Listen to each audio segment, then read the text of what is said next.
Hello everyone, let's start the solution of concept of physics part 1 chapter friction.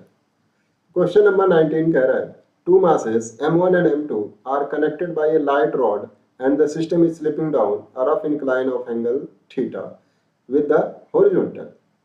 The friction coefficient at both the contact is mu. Find the acceleration of the system and force by the rod on the blocks. तो देखो हम इसमें सबसे पहले एक diagram बनाते हैं। एक इंक्लाइन दे रखा है जो हॉरिजॉन्टल से थीटा एंगल पे है और इस पे दो मासेस हैं m1 और m2। ये दोनों एक लाइट रॉड से कनेक्टेड है। इसमें कह रहा है दोनों के बीच का जो फ्रिक्शन कोफिशिएंट दे रखा है वो म्यू एंड म्यू दे रखा है। अब जो दोनों है वो स्लिप कर रहे हैं, ठीक है। अब देखो अगर इनको मैं फ्री बॉडी डायग्राम बनाता हूँ और इन दोनों का एक्सेलरेशन लिखता हूँ तो चूंकि मोशन नीचे की तरफ हो रहा है तो इस पे जो फोर्स लग रही होगी वो आ जाएगी। अगर मैं इंडिविजुअल एक्सेलरेशन कैलकुलेट करूं तो इंडिविजुअल एक्सेलरेशन क्या आएगी, जी साइन थीटा, फोर्स इधर लग रहा होगा और इस पे फ्रिक्शन फोर्स लग रही होगी एफ, ठीक है। इस पे अगर मैं एक्सेलरेशन कैलकुलेट करूं तो इस पे भी नीचे की तरफ फोर्स लग रही होगी जी साइन थीटा और इधर से भी फ्रिक्शन लग रही होगी एफ।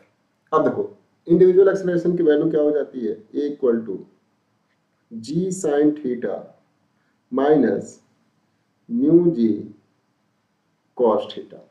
आप एक्सेलरेशन वाले फॉर्मूले में देखोगे तो कहीं मास का कोई जिक्र नहीं है, मतलब कि जो एक्सेलरेशन है वो मास पे डिपेंड ही नहीं करेगी, m1 m2 पे डिपेंड ही नहीं करेगी, ठीक है। दोनों पे एक्सेलरेशन सेम होगा क्योंकि फ्रिक्शन कोएफिशिएंट दोनों पे सेम दे रखा है, ठीक है, और जी सबके लिए सेम है, एंगल भी सेम है। तो जो दोनों ब्लॉक्स हैं इन दोनों का एक्सेलरेशन जो आएगा वो सेम आ जाएगा, ठीक है। अब चूंकि दोनों सेम एक्सेलरेशन से चल रहे हैं तो इन दोनों को हम as a single system consider करेंगे।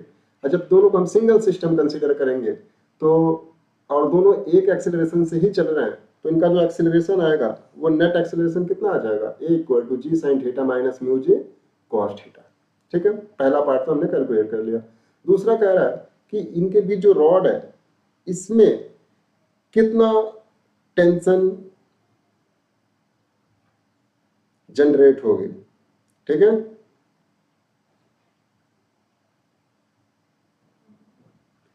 Find out the force by the rod on the blocks.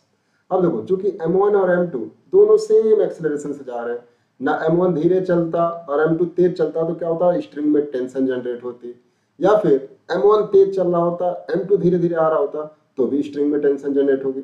चूंकि अब दोनों एक साथ एक्सेलरेशन से चल रहा है, ठीक है, तो उस स्ट्रिंग में या फिर रॉड में कोई भी टेंशन ही जनरेट नहीं होगी। जब स्ट्रिंग में कोई टेंशन जनरेट नहीं होगी तो वो ब्लॉक्स पे कोई भी फोर्स नहीं लगाएगा।